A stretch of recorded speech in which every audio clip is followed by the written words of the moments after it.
আগামীকাল শেষ দফার ভোট, আর ভোটের মুখে ফের উত্তপ্ত ভাঙড়। ভোগালী 2 নম্বর গ্রাম পঞ্চায়েত এলাকায় তৃণমূল কংগ্রেসের সঙ্গে সংঘর্ষে জড়ানোর অভিযোগ উঠল আইএসএফ এর বিরুদ্ধে।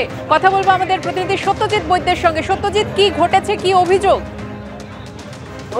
গতকাল সন্ধ্যের ঘটনা, সন্ধ্যাবেলা যেমনটা অভিযোগ করছেন ভাঙড়ের তৃণমূল কংগ্রেসের নেতৃত্ব, তারা যেমনটা অভিযোগ করছেন যে তাদের কর্মী সমর্থকরা তখন আচমকা বিনা প্ররোচনায় তাদের উপরে হামলা চালানো হয়েছে, বোমাবাজি হয়েছে। এই ঘটনায় কিন্তু মোট 7 জনেরও বেশি গুরুতর জখম, মধ্যে 4 জনকে গভীর রাতে হাসপাতালে স্থানান্তরিত করা হয় এবং তাদেরকে স্বাভাবিক তিনি কিন্তু। সত্যজিৎ, তোমার কথা স্পষ্টভাবে আমরা শুনতে পাচ্ছি না। যে খবরে আমাদের নজর ছিল, উত্তপ্ত হয়ে উঠেছে ভাঙড়, যেখানে ভোগালী 2 নম্বর গ্রাম পঞ্চায়েত এলাকায় তৃণমূল কংগ্রেসের সঙ্গে সংঘর্ষে জড়ানোর অভিযোগ উঠেছে আইএসএফ এর বিরুদ্ধে।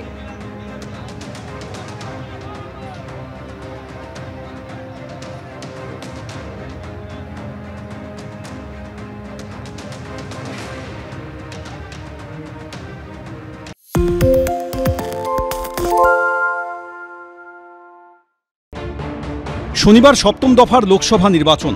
বারাসাত, দমদম, বসিরহাট, জয়নগর, মথুরাপুর, ডায়মন্ড হারবার, যাদবপুর, কলকাতা দক্ষিণ, কলকাতা উত্তর, এই 9টি কেন্দ্রে ভোট গ্রহণ হবে 1 জুন।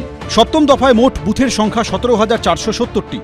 এর মধ্যে 3,748টি বুথ স্পর্শকাতর। 967 কোম্পানি বাহিনী মোতায়েন থাকবে 7ম দফার নির্বাচনে। কুইক রেসপন্স টিম থাকবে মোট 1,958টি। 7ম দফার নির্বাচনে মোতায়েন রাজ্য পুলিশের সংখ্যা 33,293। 7ম দফায় ভোট রয়েছে কলকাতায়। অশান্তি এড়াতে 600টি কুইক রেসপন্স টিম থাকবে শহরে। স্ট্রং রুমের নিরাপত্তাতেও বিশেষ নজর দিয়েছে নির্বাচন কমিশন। মোট 13,000 পুলিশ মোতায়েন থাকছে স্ট্রং রুমের নিরাপত্তায়। ত্রিস্তরীয় নিরাপত্তা থাকছে স্ট্রং রুমের বাইরে। স্ট্রং রুমের বাইরে মোতায়েন থাকছে কেন্দ্রীয় বাহিনী, সশস্ত্র পুলিশ ও লাঠিধারী পুলিশ। দমদমে মোট বুথের সংখ্যা 1,792। এর মধ্যে 572টি বুথ স্পর্শকাতর। বারাসাত লোকসভা কেন্দ্রে 1,991টি বুথ রয়েছে। এর মধ্যে স্পর্শকাতর বুথ 270টি। এবারে নির্বাচনে এরাজ্যের অন্যতম বড় ইস্যু সন্দেশখালী। বসিরহাট লোকসভা কেন্দ্রের অধীনেই রয়েছে এই বিধানসভা। এই লোকসভা কেন্দ্রে স্পর্শকাতর বুথের সংখ্যাও চোখে পড়ার মতো। বসিরহাট লোকসভা কেন্দ্রে মোট বুথের সংখ্যা 1,882। এর মধ্যে স্পর্শকাতর বুথের সংখ্যা 1,096টি। জয়নগরে মোট 1,879টি বুথ রয়েছে। এর মধ্যে 686টি বুথ স্পর্শকাতর। মথুরাপুর লোকসভা কেন্দ্রে মোট বুথ 1,898টি। এর মধ্যে স্পর্শকাতর বুথের সংখ্যা 420। ডায়মন্ড হারবার কেন্দ্রে তৃণমূল কংগ্রেসের হেভিওয়েট প্রার্থী অভিষেক বন্দ্যোপাধ্যায়। ডায়মন্ড হারবারে 1,961টি বুথ রয়েছে। এর মধ্যে স্পর্শকাতর বুথ 198টি। 7ম দফার ভোটে যাদবপুর লোকসভা কেন্দ্রে গুরুত্ব কম নয়। এই কেন্দ্রে তৃণমূলের তারকা প্রার্থী সায়নী ঘোষ। তাকে হারাতে তরুণ মুখ সৃজন ভট্টাচার্যের উপরে ভরসা রেখেছে সিপিএম। যাদবপুরে মোট বুথের সংখ্যা 2,120। এর মধ্যে 323টি স্পর্শকাতর বুথ। এরাজ্যে সবচেয়ে হেভিওয়েট কেন্দ্রগুলির মধ্যে অন্যতম কলকাতা দক্ষিণ। এই কেন্দ্রের ভোটার মমতা বন্দ্যোপাধ্যায় এবং অভিষেক বন্দ্যোপাধ্যায়।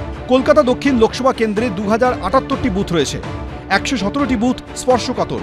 কলকাতা উত্তরে মোট বুথের সংখ্যা 1,869। এর মধ্যে স্পর্শকাতর বুথ 66টি। জলপথে যেতে হবে বলে বৃহস্পতিবারই যাবতীয় সরঞ্জাম নিয়ে রওনা দিলেন দক্ষিণ 24 পরগনার গোসাবা ও পাথর প্রতিমার ভোট কর্মীরা। রুমা পাল ও আবির দত্ত, এবিপি আনন্দ, কলকাতা।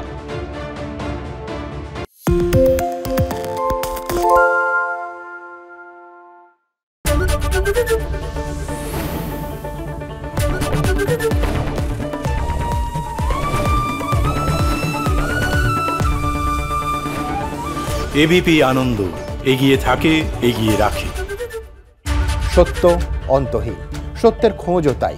সত্য সন্ধানে তাই আমরা অক্লান্ত, অকুতভয়। এবিপি আনন্দ নতুন ভাবনার প্রতীক, যা মনে মুক্ত, তথ্যে যুক্ত এবং যাবতীয় সীমানার বাঁধন থেকে মুক্ত। সীমা না শব্দটির মধ্যেই লুকিয়ে আছে মানা শব্দটি, যেন চোখ রাঙানি এক অদৃশ্য বেড়াজাল, যা আটকে রাখে আমাদের এক ছোট্ট গণ্ডির মধ্যে। একমাত্র সঠিক খবরই গড়ে তুলবে এক মুক্ত সমাজ। সেই জগৎ গড়ার লক্ষ্যে কোনো সীমানার ঠুকুটি আমরা মানব না। এবিপি আনন্দ, এগিয়ে থাকে, এগিয়ে রাখে।